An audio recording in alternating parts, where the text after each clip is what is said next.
नमस्कार साथियों, अगर मेरी आवाज़ आप लोगों तक पहुंच रही है तो आप में से कोई साथी कमेंट करके मुझे सूचित करें।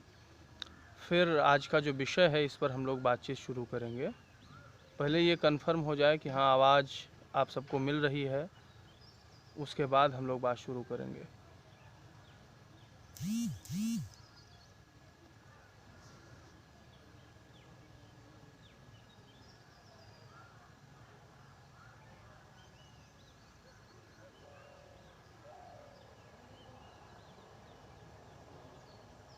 कोई साथी ये बताने का कष्ट करें कि आवाज़ मिल रही है आप लोगों को।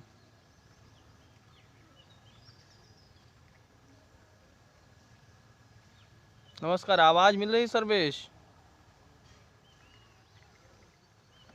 जी?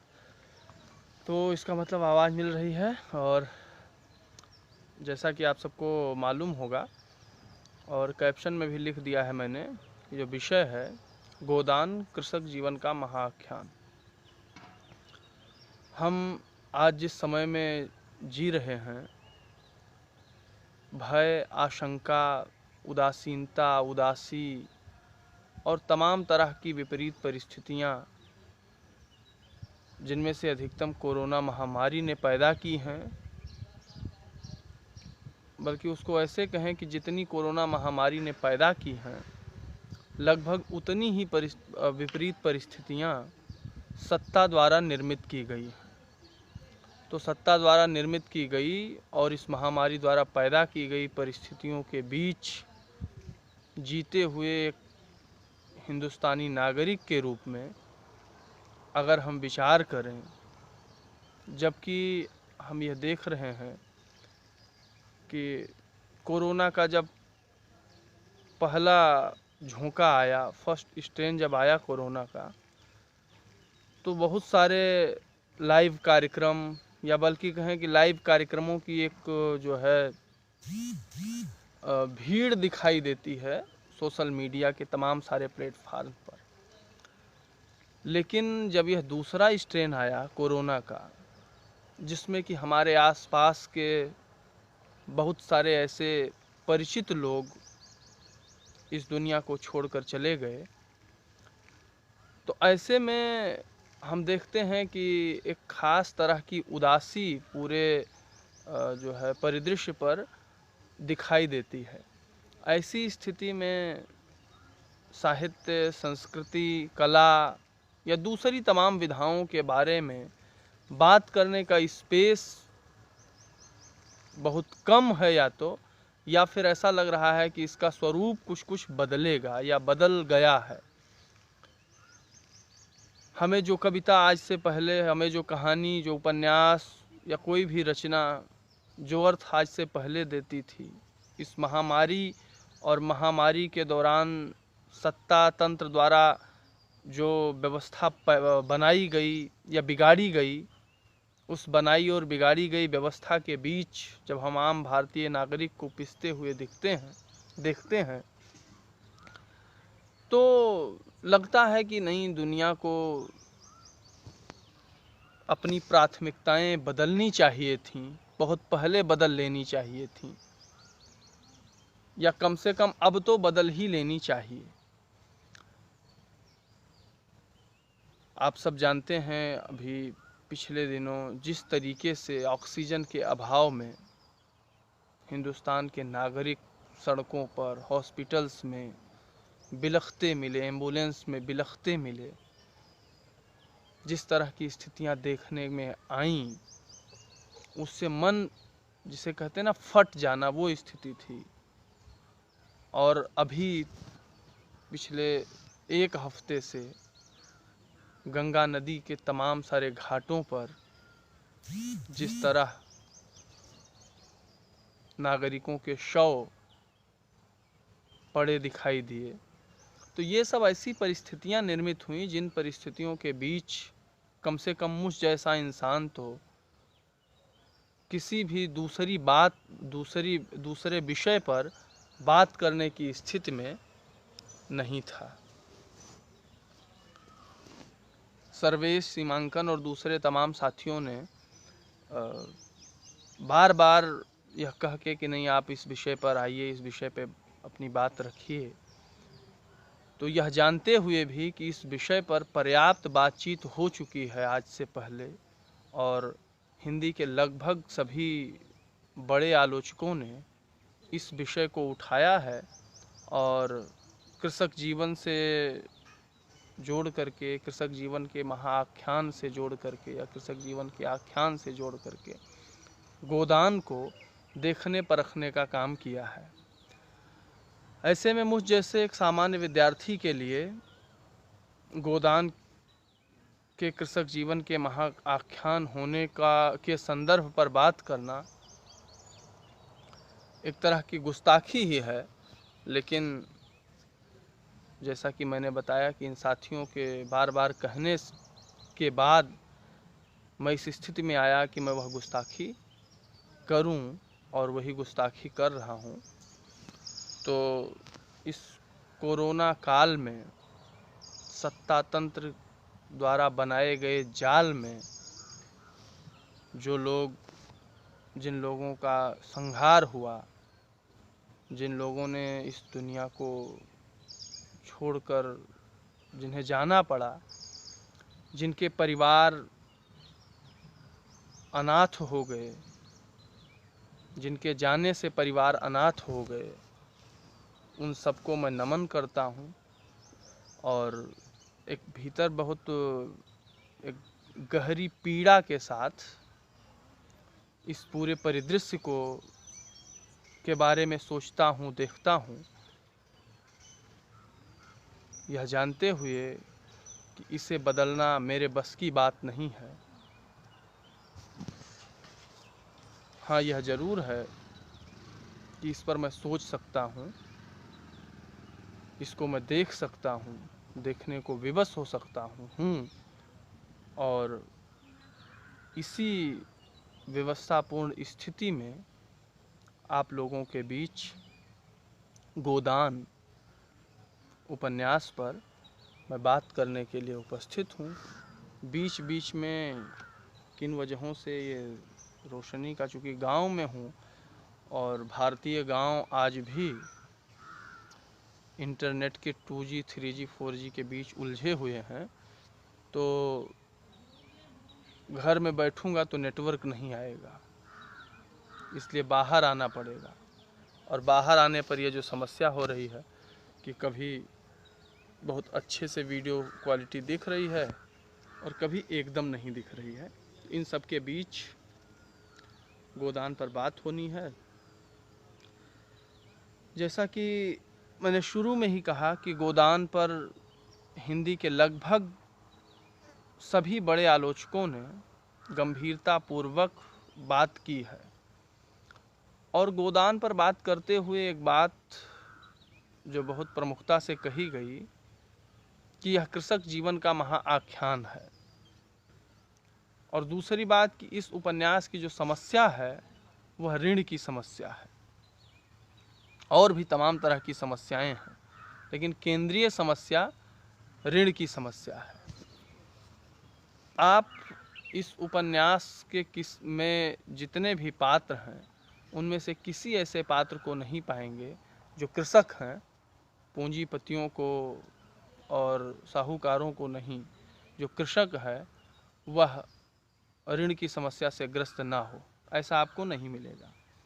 तो केंद्रीय समस्या के रूप में जो निर्धारण किया लोगों ने कि ये ऋण की समस्या है, मुझे लगता है कि गोस्वामी तुलसीदास के बाद हिंदी में व्यक्तियों के मनोविज्ञान को समझने वाले दूसरे सबसे बड़े रचनाकार प्रेमचंद हैं। आप तुलसीदास के रामचरितमानस को पढ़िए या उनकी दूसरी रचनाओं को पढ़िए, आप पाएंगे कि तुलसीदास व्यक्ति के मनोविज्ञान को बहुत ठीक से समझने वाले रचनाकार हैं।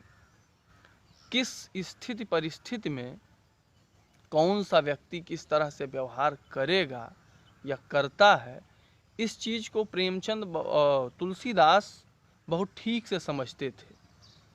कम से कम गोदान में प्रेमचंद ने भी इस चीज़ को बखूबी दर्ज किया है। परिस्थिति विशेष में जो मनोविज्ञान विकसित, जो जिस तरह की मानसिक स्थिति होती है, उस स्थिति को प्रेमचंद ने बहुत मजबूती के साथ दर्ज किया है। दूसरी बात, यह दो पीढ़ियों या बल्कि कहें कि दो समयों की कथा है, दो पीढ़ियों की कथा है, दो समयों की कथा है। वह दो पीढ़ी ऐसा नहीं है कि किसी एक ही वर्ग की दो पीढ़ी है। कृषक वर्ग की दो पीढ़ी आप देखेंगे तो होरी है और गोबर है।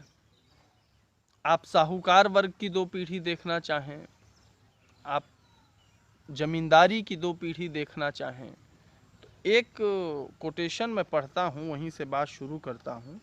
जो पीढ़ियों की बात मैं कर रहा था, तो उसमें आप देखेंगे कि जैसे होरी है, होरी बार बार मर्जाद की बात करता है, कहता है उसके लिए मर्जाद ही सबसे बड़ी पूंजी है। लेकिन गोबर के साथ वैसी स्थिति नहीं है। गोबर मर्जाद से ज़्यादा पूंजी की बात करता है, धन की बात करता है। और वह कहता है, गोबर ने बात काटी, हुक्का पानी सब तो था, बिरादरी में आदर भी था, फिर मेरा ब्याह क्यों नहीं हुआ? बोलो, इसलिए कि घर में रोटी न थी। रुपए हो तो न हुक्का पानी का काम है, न जात बिरादरी का। दुनिया पैसे की है, हुक्का पानी कोई नहीं पूछता। तो ये जो गोबर और होरी के बीच की पीढ़ियों का अंतराल है, उसे आप दूसरे संदर्भ से जब देखेंगे तो आप यह भी पाएंगे कि होरी जीवन भर मर्जाद की बात कर रहा है और होरी कृषक है, वह किसान है। हालांकि अंत तक जाते जाते वह किसान से मजदूर बन जाता है, लेकिन उसकी जो नई पीढ़ी है, उसका जो बेटा है गोबर, वह किसानी छोड़ करके नौकरी करने शहर चला जाता है। तो गांव से शहर की तरफ जो पलायन की स्थिति है, उस दौरान आज भी वह स्थिति लगातार बनी हुई है, लगातार वह जारी है। लेकिन उस समय जब 1936 में प्रेमचंद इस उपन्यास को लिख रहे हैं, तो वे बहुत स्पष्टता से इस बात को दर्ज कर रहे हैं कि गांव से शहर की तरफ, माने किसान मजदूर बनेगा और वह गांव छोड़कर शहर चला जाएगा। आज आप जानते हैं कि इस कोरोना काल में जब सब तरफ बंदी है, सब कुछ बंद है, बड़े बड़े उद्योग धंधे बंद होने की स्थिति में है, बड़ी बड़ी कंपनियों में ताले लगे हुए हैं, तब भी एक किसान परिवार, एक किसान खेत में हल चलाकर मेहनत करके अपनी फसल पैदा कर रहा है और उसी की फसल के बल पर जीवन चल रहा है। तमाम तरह के जो सॉफ्टवेयर डेवलप कर लिया आपने, हार्डवेयर बना लिया, सब कुछ बहुत कुछ कर लिया, बहुत आगे निकल गए। उन सब के बावजूद जो मूलभूत ज़रूरत है वह अन्न की ज़रूरत है, और अन्न किसान ही देता है। लेकिन किसान की क्या स्थिति है, इसको प्रेमचंद ने अपने यहाँ तो बहुत मजबूती के साथ दर्ज किया ही है। और वह सिर्फ गोदान में ही नहीं, उससे पहले रंगभूमि में भी उन्होंने इस समस्या को बहुत मजबूती से उठाया। हालांकि वह दूसरे संदर्भ से उठाया है, पर वहाँ भी कृषक जीवन की समस्या दिखाई देती है। आज हम देख रहे हैं कि दिल्ली के किनारे अब तो 6 महीने से भी ज़्यादा होने को आए, किसान अपने हुकूक के लिए बैठे हुए हैं। मैं जहाँ का रहने वाला हूँ, गोंडा ज़िले का, यहाँ पास में एक चीनी मिल है। बहुत सारी चीनी मिलें हैं आसपास के ज़िलों में। हमारे ज़िले में जो चीनी मिल है, किसान गन्ना बोता है, जिस दिन वह खेत की जुताई करवाता है उस दिन से लेकर जिस दिन वह गन्ना लेकर के मिल तक पहुंचता है, उस दिन तक वह अपनी जेब से लगातार खर्च करता है, नगद देता है वह, उसको उधारी पर कुछ नहीं मिलेगा। 83 रुपये लीटर डीजल होगा तो कोई भी ट्रैक्टर वाला उधार में खेत नहीं जोतने आएगा। तो वो खेत की जुताई से लेकर खाद बीज से लेकर सब कुछ वह नकद पैसे से खरीदता है, सब लाता है, और अंत में ले जा कर के जब मिल को गन्ना देता है तो उसको पर्ची उसको मिल जाती है और पता चलता है कि पिछले साल का दाम इस बार अभी शायद 1 महीने हुए होंगे आया है, और इस बार नवंबर से अक्टूबर, लास्ट नवंबर शुरुआत से ही पेराई जो शुरू हुई है उसकी, और वो फरवरी तक लगभग चली है, और आज तक 1 रुपये नहीं आए हैं। तो ये स्थिति है किसान की। जो किसान दिल्ली की सड़कों को घेर कर, दिल्ली को घेर करके बैठे हुए हैं, वो इसी विकराल होती जा रही स्थिति को से बचने की कोशिश कर रहे हैं, और उस कोशिश में वे हिंदुस्तान के नागरिक का साथ चाहते हैं, साथ मांगते हैं। अब कितना आप साथ देते हैं, कितना नहीं देते हैं, ये आपके ऊपर, हमारे ऊपर है, पर स्थिति ये है। तो ये जो 2 पीढ़ियों का अंतराल जिसकी बात हमने की, ये ऐसा नहीं है कि सिर्फ जो है होरी और गोबर के यहाँ ही मिलता है, और भी उसके तमाम है। इसी अंतर्द्वंद या तनाव पर ही जो है बात करने को सोच रहा हूँ कि आपसे जो बातचीत हो वो ये उपन्यास कृषक जीवन का महाख्यान है। अब इस पर तो मैंने कहा ना कि तमाम तरह की बातचीत हो चुकी है, इससे पहले तमाम सारे लोगों ने लिखा है, वो सब आप पाएंगे, और उसमें बार बार ये बात कही जाएगी जो बात मैं भी दोहरा सकता हूँ कि भाई प्रेमचंद कथा सम्राट हैं। प्रेमचंद ने जो प्रतिमान स्थापित किया कथा लेखन में, वैसा प्रतिमान या उससे आगे किसी दूसरे जो है लेखक ने आगे बढ़ कर के नहीं लिखा। प्रेमचंद ने जहाँ मैंने जिस स्थिति को दर्ज किया उससे आगे की स्थिति को दर्ज करने वाला कथाकार नहीं हुआ ये। तो वो प्रेमचंद की जो है प्रशंसा में, प्रेमचंद की तारीफ में, और वो उसके काबिल भी हैं, उसके लायक भी हैं, वो करनी भी चाहिए। पर यहाँ जब मैं छात्रों से मुखातिब हूँ, अपने समकक्ष लोगों से मुखातिब हूँ, तो न तो मैं किसी जो है मैंने आलोचक के रूप में या अध्यापक के रूप में नहीं, बल्कि एक साथी छात्र के रूप में आप लोगों से बातचीत कर रहा हूँ, और उस बातचीत में जो जिस तरह के तनाव को मैंने महसूस किया उसी की चर्चा करूँगा, और उस तमाम सारी महानता की बात और उस तमाम तरह के प्रतिमान की बात आप तमाम किताबों में पाएंगे और उसको पढ़ेंगे। हो सकता है मैं जो बात कह रहा हूँ ये बात भी आपको कहीं लिखी हुई मिले, और ऐसा थोड़ी ना है कि हाँ मैं कोई जो है निर्वात में कोई बात कर रहा हूँ। ये सारी बात भी पहले हुई तमाम तरह की बातों के बीच से ही निकल करके आई है। तो पीढ़ियों के अंतराल की बात राय साहब भी करते हैं, और वो कैसी बात है उसको ज़रा एक कोटेशन में पढ़ता हूँ, थोड़ा लंबा है। राय साहब के यहाँ जब वही रामलीला के मंचन की स्थिति है और मंच सजा हुआ, माने वहाँ तमाम तरह के लोग आए हुए हैं, पत्रकार हैं, प्रकाशक हैं, संपादक हैं, साहूकार हैं, अंग्रेज बहादुर हैं, राय बहादुर हैं, सभी लोग हैं, और बातचीत हो रही है। उस बातचीत के दौरान राय साहब कहते हैं, तो राय साहब सभा चतुर आदमी थे, अपमान और आघात को धैर्य और उदारता से सहने का उन्हें अभ्यास था। कुछ असमंजस में पड़े हुए बोले, आपका विचार बिल्कुल ठीक है मेहता जी, आप जानते हैं मैं आपकी साफगोई का कितना आदर करता हूँ, लेकिन आप यह भूल जाते हैं कि अन्य यात्राओं की भांति विचारों की यात्रा में भी पड़ाव होते हैं, और आप एक पड़ाव को छोड़कर दूसरे पड़ाव तक नहीं जा सकते। मानव जीवन का इतिहास इसका प्रत्यक्ष प्रमाण है।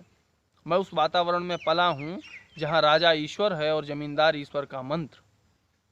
मेरे स्वर्गवासी पिता असामियों पर इतनी दया करते थे कि पाले या सूखे में कभी आधा और कभी पूरा लगान माफ़ कर देते थे। अपने बखार से अनाज निकाल कर असामियों को खिला देते थे। घर के गहने बेचकर कन्याओं के विवाह में मदद देते थे, मगर उसी वक्त तक जब तक प्रजा उनको सरकार और धर्मावतार कहती रहे, उन्हें अपना देवता समझकर उनकी पूजा करती रहे। प्रजा को पालना उनका सनातन धर्म था, लेकिन अधिकार के नाम पर वह कौड़ी का एक दांत भी फोड़कर देना न चाहते थे।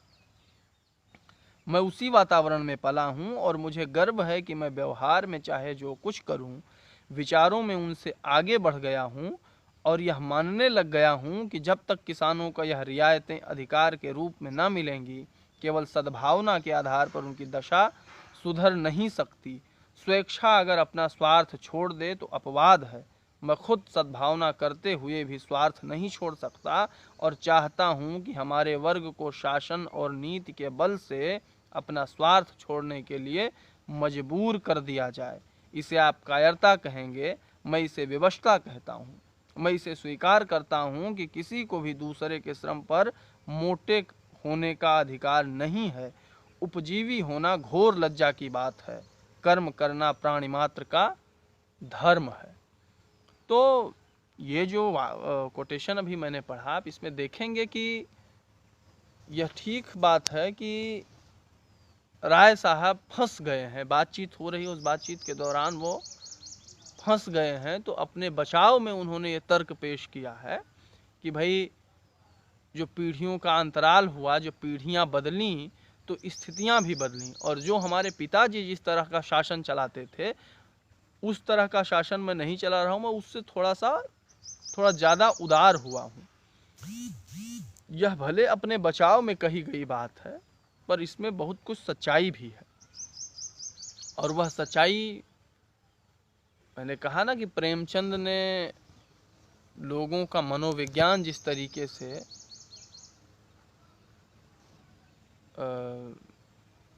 समझा है, उसको दर्ज करने में, या उसको जो दर्ज किया है उस ढंग से ये सच्चाई साफ जाहिर होती है। तो इस तरह की स्थितियां आप दूसरे लोगों में भी देखेंगे। दूसरे जो है माने जो इस तरीके के युग्म जितने भी बन रहे हैं उन सभी युग्मों में लगभग आपको देखने को मिलेगा। ये बार बार मोबाइल मेरा डिस्टर्ब हो जा रहा है और इस वजह से मैं डिस्टर्ब हो जा रहा हूँ। तो एक तो ये संदर्भ है जो तनाव वाली बात है, और इस तनाव में आप यह भी देखेंगे कि होरी जो मर्यादा की बात करता है, नैतिकता की बात करता है, और वो कहता है ना कि जब अपनी गर्दन किसी दूसरे के पांव तले दबी हो तो उन पांवों को सहलाने में ही भलाई है। लेकिन गोबर का जो सोचना है वह थोड़ा अलग ढंग का है। गोबर क्या सोचता है वो आपको मैं पढ़ के सुनाता हूँ। इस तरह का तेवर आप होरी में नहीं पाएंगे। यही जी चाहता है कि लाठी उठाऊं और पटेश्वरी, दाता दीन, झिंगुरी सब सालों को पीट कर गिरा दूं और उनके पेट से रुपए निकाल लूं। यह तेवर बदली हुई पीढ़ी का तेवर है, और इस तेवर को प्रेमचंद ने बखूबी दर्ज किया है। आप देखेंगे कि होरी जो शुरू में मिर्जई रखने वाला, लाठी लेकर चलने वाला, राय साहब का मुहलगा दिखाई दे रहा है, अंत स्थिति आते आते वह खाट पर पड़ा है, उसको खाट पर उठा करके लेके आया गया है, और एकदम दीनहीन दशा में वह आपको दिखाई देता है।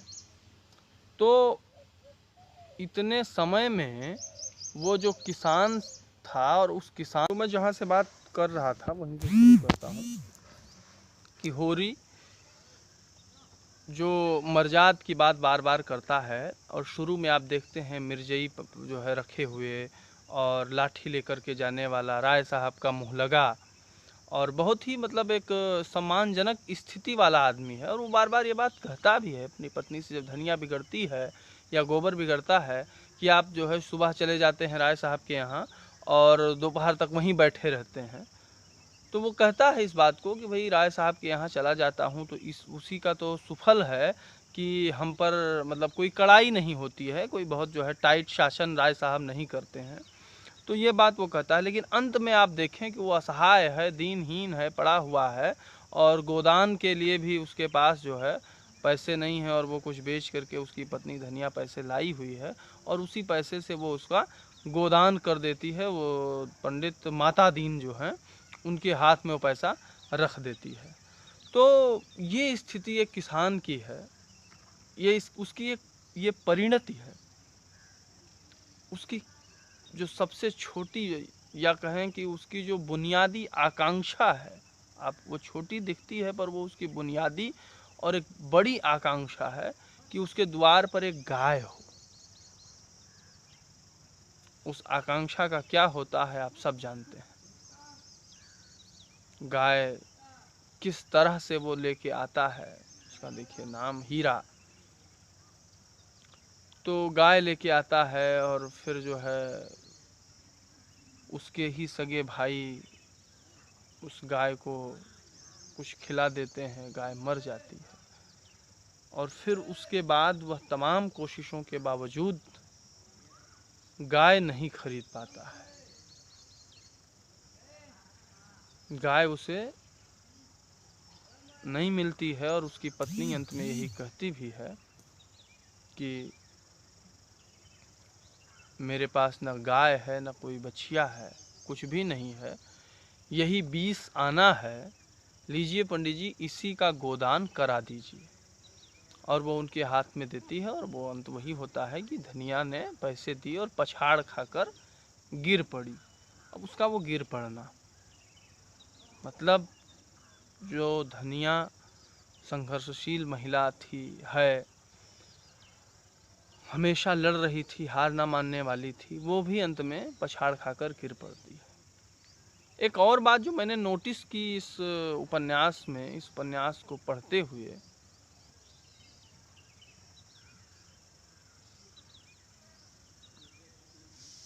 आज तक बुनियादी ज़रूरत की बात तो सुनी थी, बुनियादी आकांक्षा की नहीं। हाँ, बुनियादी ज़रूरत, बुनियादी आकांक्षा का मतलब इच्छा से है कि उसकी जो मूलभूत, अब उसको भी ज़रूरत कह सकते हैं, लेकिन मूलभूत आकांक्षा मतलब वो जो चाहता है, उसकी जो चाहत है वो यही थी कि उसके यहाँ एक गाय हो। और अंत तक मैंने कहा कि उसको गाय नहीं मिल पाती है और वो बिना गाय के उसी 20 आने का जो है गोदान करवा करके उसकी मौत हो जाती है। मैं जो बात कर रहा था कि एक और बात मैंने नोटिस की इस उपन्यास में, वो ये कि इसके सभी पात्र झूठ खूब बोलते हैं। अब ये ऐसे भी कह सकते हैं कि कृषक समाज जो है, जो हमारा सामाजिक ढांचा है, उस ढांचे में झूठ सच की तरह इस्तेमाल किया जाता है, या उसका जो है वो वैसा ही ढांचा है। पर आप देखेंगे कि उसको झूठ कहें या ये कहें कि लंबी लंबी डींगे मारते हैं। आप सोचिए कि जब होरी गाय लेने गया हुआ है तो उसकी शादी करवाने के लिए, शादी करवा दूंगा, एक कोई परिचित में है, जबकि ऐसा कुछ भी नहीं है। शादी के नाम पर उसकी चूँकि शादी पत्नी की उसकी मौत हो चुकी है, और तो वो तैयार हो जाता है, बहुत खुश हो जाता है और वो गाय उसको दे देता है। होरी की स्थिति ये है। आप गोबर को देखें कि जब वो कमा करके एक बार वापस आया हुआ है और अपने ससुराल जाता है, और पैसे ना देने की गाय, वही जो गाय मर गई, उसी का पैसा ना चुका पाने की वजह से 50 रुपए की वो गाय थी और 100 रुपए की बैलों की जोड़ी उसे वो होरी के यहाँ से खोल ले गया था गोबर की अनुपस्थिति में। वो जाता है और वहाँ जो उसका बेटा है उसकी नौकरी लगवा देगा और तमाम माने धन संपत्ति से वह भर जाएगा, उसका घर परिवार, और बहुत वो खुशहाल जीवन जीने लगेगा। ऐसी बात कह के और फिर वो गदगद हो जाता है और वो गोई दे देता है, दही भी की मटकी साथ में लेके वो आता है। तो ये सारी स्थितियाँ ये बताती हैं कि प्रेमचंद जो है उस समय को बहुत ठीक से समझ रहे थे। और सर्वेश ठीक कर रहे हो तुम भाई कि झूठ बोलने के पीछे कोई कारण भी है, तो वो कारण वही कि भाई बिना झूठ बोले किसान कैसे अपना जीवन जिएगा। आज जब हम पोस्ट ट्रुथ समय में जी रहे हैं, झूठ को सच और सच को झूठ की तरह पेश करने का जिम्मा उस वर्ग ने उठा रखा है जिस वर्ग के ऊपर यह जिम्मेदारी दी गई थी कि वह झूठ को झूठ और सच को सच कहेगा। जिस वर्ग का बहुत बड़ा योगदान स्वाधीनता आंदोलन में था, जिस वर्ग के बारे में कहा था जब तोप मुकाबिल हो तो अखबार निकालो, उन अखबारों ने, उस प्रेस ने, उस मीडिया ने जो एक मजबूत स्तंभ हुआ करता था लोकतंत्र का, वो कैसे ढह गया और झूठ को सच और सच को झूठ की तरह पेश करने की जिम्मेदारी उसने उठा ली, अपने सर रख ली और वह करने लगा। तो ऐसे समय में उस झूठ और सच से ज़्यादा ज़रूरी है कि उन पात्रों की, जिन पात्रों को प्रेमचंद ने गढ़ा था, जिन पात्रों को प्रेमचंद ने रचा था, सृजित किया था, वे किस तरह विकसित होते हैं और उनकी अंतिम परिणति किस तरह होती है, किस रूप में होती है। चाहे पंडित दाता दीन हो, राय साहब हो, मेहता हो, और उसमें तमाम तरह के लोग हैं, तमाम तरह के विचारों के लोग हैं। आपसी इन विचारों के आपसी अंतर्द्वंद्व के बीच से कुछ नए विचार सामने आते हैं। होरी की परिणति में गोबर सामने आता है और उसकी जो दो बेटियां हैं होरी की, रूपा और सोना, बड़ी होकर के वो भी उन्हीं जमींदारों के यहाँ काम करने को विवश हैं। लेकिन हाँ, यह बात है कि होरी जहाँ मर्जाद की बात करते हुए और गर्दन सहलाने की बात करता है, वहाँ ये पात्र गर्दन सहलाने की स्थिति में तो कम से कम नहीं है। धनिया ने त्योरी बदल कर कहा। ये त्योरी बदलना ये छोटी बात नहीं है, बहुत बड़ी बात है। क्या जरा दम भी न लेने दोगे महाराज, हम भी तो आदमी हैं, तुम्हारी मजूरी करने से बैल नहीं हो गए। जरा मूड पर एक गट्ठा लाद कर लाओ तो हाल मालूम हो। धनिया का यह कहना कि एक गट्ठा सर पे रख के आओ तो पता चलेगा कि हाँ, यह श्रम कितना कष्टकारी है। यह एक ऐसे व्यक्ति का बयान है जो संघर्ष करता हुआ है और एक ऐसे व्यक्ति के बारे में है जिसको उस संघर्ष के बारे में कोई जानकारी नहीं है, उसका अनुभव नहीं है, अनुभव विहीन है वो। और शायद यही कारण है कि वह चाहता है कि एक दिन की मजदूरी दे करके हम 2 दिन का 3 दिन का काम करवा लें और उसी में वह अपनी जो है सफलता भी मानता है। तो इस तरह की बहुत सारे जो है सवालों और बहुत सारी समस्याओं के बीच से गोदान की कथा विकसित होती है।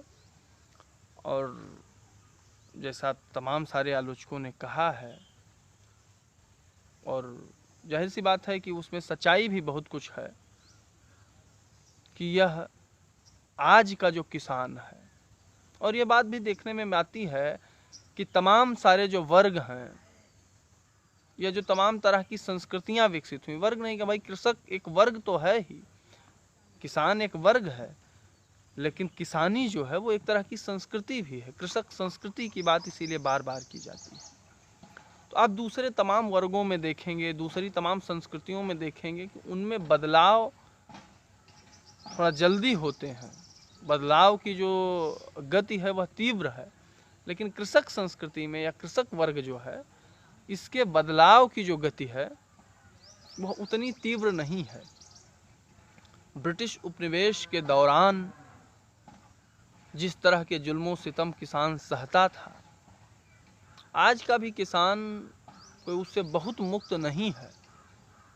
और अब तो एक ऐसी हुकूमत सत्ता पर काबिज है, एक ऐसी हुकूमत आई है जो उन्हीं पुराने दिनों की तरफ किसान को, भारतीय किसान को लौटाना चाहती है और उन्हीं पूंजीपतियों का वह गुलाम बनाना चाहती है जिन पूंजीपतियों का गुलाम अंग्रेजी हुकूमत के दौरान हिंदुस्तान का किसान था। आज़ादी के बाद आप देखेंगे कि एक के बाद एक नए सुधारों की बदौलत जो हरित क्रांति हुई, उसकी बदौलत और तमाम तरह के जो कृषि संबंधी जो है सुधार हुए, उन सब की बदौलत किसान एक ऐसी स्थिति में आया कि जहां 1960-65 तक 70 तक हिंदुस्तान को अपना पेट भरने के लिए विदेशों से अनाज मंगाना पड़ता था, वहीं 70 के बाद धीरे धीरे करके एक ऐसी स्थिति आई कि हम अपना पेट तो भरते ही भरते हैं, दुनिया के तमाम सारे देशों के लोगों का पेट भी भरने का काम करते हैं, और वो हमारा किसान करता है। लेकिन ये सिर्फ 3 कृषि कानूनों की बात नहीं है। व्यवस्था या सत्ता जिस रास्ते पर चल रही है, जिस तरह सार्वजनिक संपत्तियों को पूंजी के ये माने प्राइवेट हाथों में देने का काम कर रही है, उन सबके मिले जुले स्वरूप का यह परिणाम होगा कि धीरे धीरे किसान और ज़्यादा शोषित और वंचित होता जाएगा। प्रेमचंद जो अपने समय में देख रहे थे वो तो वे दर्ज कर ही रहे थे। आज का हमारा जो किसान है, उस किसान की दशा को भी वे चिन्हित करते चल रहे थे। शुरू में ही मैंने कहा कि गांव में रहने वाला किसान वो तो सड़क बनाने का काम करते हुए मर गया, लेकिन उसका जो बेटा है उसे गांव छोड़ करके भाग के शहर जाना पड़ा, बाहर जाना पड़ा। और जब वह शहर गया तो संभवतः आदम गुंडवी की गज़ल का एक शेर है कि हमारे गांव का गोबर तुम्हारे लखनऊ में है। दूसरा मैं भूल गया कि पता करना मैंने किस मोहल्ले का निवासी है, कहाँ वह रहता है। अगर वह लखनऊ में गया भी तो किस मोहल्ले में उसे ठौर मिला। और आप सब जानते हैं कि जब किसान मजदूर बनकर शहर में जाता है तो उसे लुटियंस में कोई जगह नहीं मिलती है। उसे जो शहर की सबसे गंदी बस्ती है उसमें जगह मिलती है। जो काम करता है वह ऐसा काम है जो आप सब जानते हैं कि गांव में रहते हुए उसे नहीं करने पड़ते। तो एक जो सम्मानजनक जीवन है किसान परिवार का, उस सम्मानजनक जीवन से उसे हटना पड़ता है और जा कर के नौकरी करनी पड़ती है, मजदूरी करनी पड़ती है। तो इन सारी स्थितियों को प्रेमचंद ने बहुत गंभीरता से समझते हुए अपने उपन्यास में दर्ज किया, और यह देखने की भी कोशिश की कि हाँ, भविष्य में जो आने वाला भविष्य है वह किस तरह का होगा किसान का। वह ये नहीं जानते थे कि सन 2021 में एक ऐसा समय आएगा जब हिंदुस्तान के लोकतंत्र को रौंद करके एक ऐसी व्यवस्था बनेगी या एक ऐसी व्यवस्था कायम होगी जिसमें किसान 6 महीने तक राजधानी को घेर कर बैठा रहेगा, फिर भी उसकी कोई बात नहीं सुनी जाएगी। लेकिन वह यह जानते थे कि जो किसान है आज, पेट वही भरेगा, देश को जिंदा वही रखेगा, लेकिन खुद घुट घुट कर मरने को विवश होगा। तो इस व्यवस्था को दर्ज करने वाले प्रेमचंद को याद करते हुए और जिस तरह की पूरी कृषक संस्कृति को उन्होंने दर्ज किया है, जिस तरह कृषक संस्कृति के उस समाज के मनोविज्ञान को उन्होंने पकड़ा है, वह अद्वितीय है, वह विलक्षण है। और इसी विलक्षणता और इसी अद्वितीयता की वजह से प्रेमचंद हैं और बाकी के कथाकार। तो ये कुछ बातें थी जो मुझे करनी थी आप लोगों से, और जाहिर सी बात है कि जिस तरह की स्थिति है, जो परिवेश है आसपास का, पूरे देश का, उस परिवेश में बहुत स्थिर होकर के किसी विषय पर सोच सकने की स्थिति मेरी ही नहीं, शायद बाकी लोगों की भी नहीं होगी। तमाम सारे प्रियजनों परिजनों को तमाम सारे लोगों ने खोया है। मैंने भी अपने कई परिचितों को, प्रियजन को खोया है। उन सब की पीड़ा भी हमारे भीतर है। लेकिन धीरे धीरे अब इसी तरह के माध्यमों से अपने आप को जो है जीवित रखने के लिए और अपने आप को जो है कह लीजिए कि बचाए रखने की कोशिश करते रहने की ज़रूरत है। और ये कोशिश हम लोग लगातार करते रहेंगे। आप लोगों के अगर कुछ सवाल मुझे दिख गए तो मैं उनको ले लूँगा, उन पर बात करूँगा, और नहीं तो इस बातचीत को यहीं रोकेंगे। आगे ज़रूरत पड़ी तो हम लोग फिर इस विषय पर या दूसरे किसी विषय पर बातचीत करेंगे। भाषानामा पेज के संचालकों, संयोजकों और इस बातचीत में जुड़े हुए आप सभी लोगों का मैं बहुत बहुत आभार व्यक्त करता हूँ। आप सबका बहुत बहुत शुक्रिया। धन्यवाद।